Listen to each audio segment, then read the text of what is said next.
প্রয়াত চিরঞ্জিতদের বাড়িতে যান তীব্রমথা সুপ্রিমো মহারাজা প্রদ্যোৎ কিশোর দেববর্মন।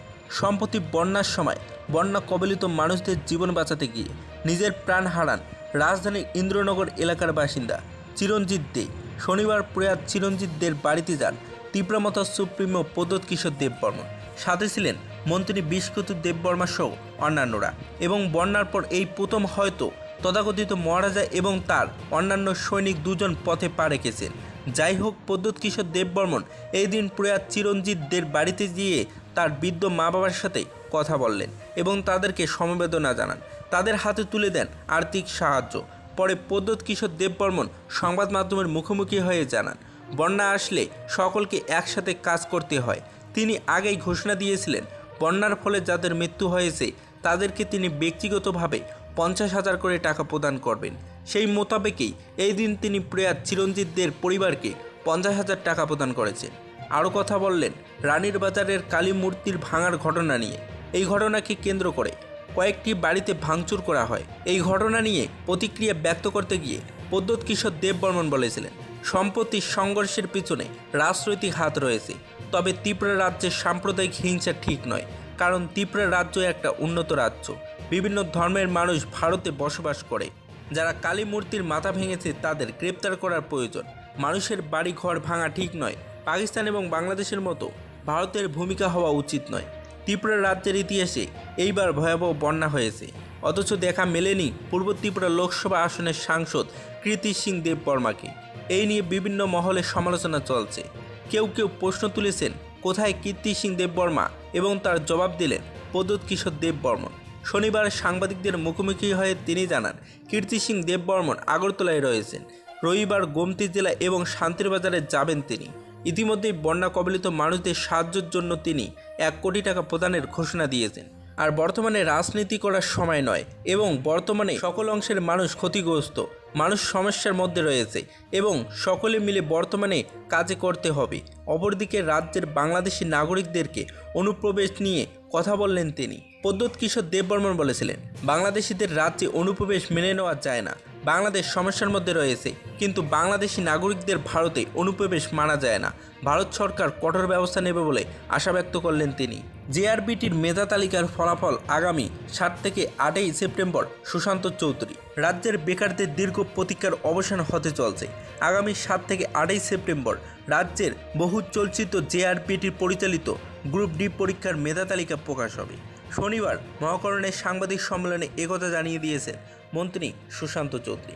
তিনি জানান, দীর্ঘদিন ধরে গ্রুপ ডির ফলাফল ঘোষণা করা হয়নি, এবং কারণ তা লোকসভা নির্বাচন, পঞ্চায়েত নির্বাচন সহ ভয়াবহ বন্যার কারণে ফলাফল ঘোষণা করা যায়নি। জেআরবিটির গ্রুপ ডিতে প্রায় 2,500 শূন্যপদ রয়েছে। এই শূন্যপদগুলি পূরণ হলে রাজ্যের বেকারদের অনেকটা সমস্যার সমাধান হবে বলে অভিমত ব্যক্ত করলেন মন্ত্রী সুশান্ত চৌধুরী। তিনি আরও বলেছিলেন, মেধার তালিকার যাদের নাম আসবে তাদের রাজ্য সরকারের পক্ষ থেকে অগ্রিম শুভেচ্ছা জানানো হচ্ছে। উল্লেখ্য, দীর্ঘদিন ধরে রাজ্যের গ্রুপ ডি পরীক্ষার ফলাফল আটকে ছিল। প্রত্যাশিত বেকার যুবক যুবতীরা জেআরবিটির এই অফিস থেকে শুরু করে মন্ত্রীদের দুয়ারে দুয়ারে ঘুরছে, কিন্তু প্রতীক্ষিত বেকারদের সাথে কেউ আশ্বাস দিতে এগিয়ে আসেন। এখন ফলাফল ঘোষণা হলে দীর্ঘ প্রতীক্ষার অবসান হবে। তিনি জানান, স্বরাষ্ট্র দপ্তরের অধীনে 916টি কনস্টেবলের শূন্যপদ পূরণ করার সিদ্ধান্ত নেওয়া হয়েছে। ইতিপূর্বে 1000 কনস্টেবল পদের পরীক্ষা নেওয়া হয়েছে। শীঘ্রই এর নিয়োগ প্রক্রিয়া সম্পন্ন করা হবে। এরপর এই নতুন 916টি কনস্টেবল পদের নিয়োগ প্রক্রিয়া শুরু করা হবে। অপরদিকে পর্যটন দপ্তরের অধীনে 51টি বিভিন্ন ক্যাটাগরির পদ সৃষ্টি এবং পূরণ করার সিদ্ধান্ত নেওয়া হয়েছে মন্ত্রিসভার বৈঠকে। পদগুলোর মধ্যে রয়েছেন engineer, computer assistant, group C, group D ইত্যাদি। তিনি আরও জানান, তথ্য ও প্রযুক্তি দপ্তরের অধীনে 8 জন senior informatic officer group A এবং 1 জন লোয়ার ডিভিশন ক্লার্ক নিয়োগ করার সিদ্ধান্ত নেওয়া হয়েছে। সিনিয়র ইনফরমেটিক অফিসার টিপিএসসির মাধ্যমে এবং জিআরবিটির মাধ্যমে লোয়ার ডিভিশন ক্লার্কের নিয়োগ প্রক্রিয়া সম্পূর্ণ করা হবে বলে মন্ত্রী জানান। মন্ত্রিসভার বৈঠকে স্বরাষ্ট্র দপ্তরের অধীনে কর্মরত এসপিওদের বেতন বৃদ্ধি করার সিদ্ধান্ত নেওয়া হয়েছে। বন্যায় বিপন্ন মানুষকে সহায়তা দিতে মুখ্যমন্ত্রীর ত্রাণ তহবিলের অনুদান প্রদান অব্যাহত। এবং বন্যা পরবর্তী পরিস্থিতিতে বিপন্ন মানুষের সহায়তা এবং রাজ্যের পরিকাঠামো শক্তিশালী করার লক্ষ্যে মানবিক মুখ নিয়ে এগিয়ে আসছেন সুশীল সমাজের সহৃদয় মানুষ এবং বিশেষ করে মুখ্যমন্ত্রী প্রফেসর ডক্টর মানিক শাহর আহ্বানে সাড়া দিয়ে প্রতিদিনই বন্যা ত্রাণে বিভিন্ন জায়গা থেকে আর্থিক সহায়তা জমা পড়ছে মুখ্যমন্ত্রীর ত্রাণ তহবিলে এবং ইতিমধ্যেই উত্তরপ্রদেশ, মধ্যপ্রদেশ, ছত্তিশগড়, অরুণাচল প্রদেশ সহ একাধিক রাজ্যের মুখ্যমন্ত্রীগণ ত্রিপুরার জন্য দরাজ সহায়তার হাত বাড়িয়ে দিয়েছেন। কেন্দ্রীয় সরকারও আর্থিক প্যাকেজে ঘোষণা করেছেন। গতকাল প্রধানমন্ত্রী নরেন্দ্র মোদীর বন্যায় মৃতদের জন্য 2 লক্ষ কোটি টাকা আর্থিক সাহায্যের ঘোষণা দিয়েছেন।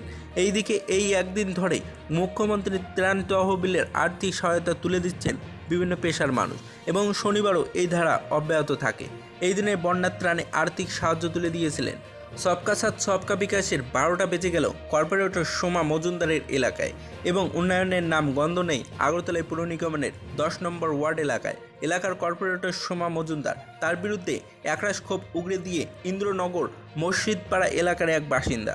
তিনি অভিযোগ করেছেন তাদের এলাকার একটি গলিপথের অবস্থা দীর্ঘ 32 বছর ধরে বেহাল হয়ে আছে। ডান বাম গেরুয়া সরকার কোনো আমলেই এই রাস্তা চলাচলের উপযুক্ত হয়ে ওঠেনি। ভোট আসলে শুধু উন্নয়নের প্রতিশ্রুতি বয়ে যায় আর ভোট মিটতেই প্রতিশ্রুতি পালন করা কোনো উদ্যোগ দূরের কথা এলাকার পা পর্যন্ত রাখেন না সোমা মজুমদার। বিরল প্রজাতির প্রাণীর উদ্ধার দক্ষিণ চৌরিলাম চৌমনিপাড়া এলাকা থেকে। স্থানীয় এক ব্যক্তি জানান ওই দিন সকালে তিনি বাড়ি থেকে বের হওয়ার পর দেখতে পান রাস্তার পাশে একটি দোকানের সামনে এই বিরল প্রজাতির প্রাণীটি পড়ে রয়েছে এবং বিরল প্রজাতির প্রাণীর নাম কি তা এলাকার কেউই জানেন না এবং এলাকার কেউ আগে কোনো সময় এই ধরনের প্রাণী দেখেনি।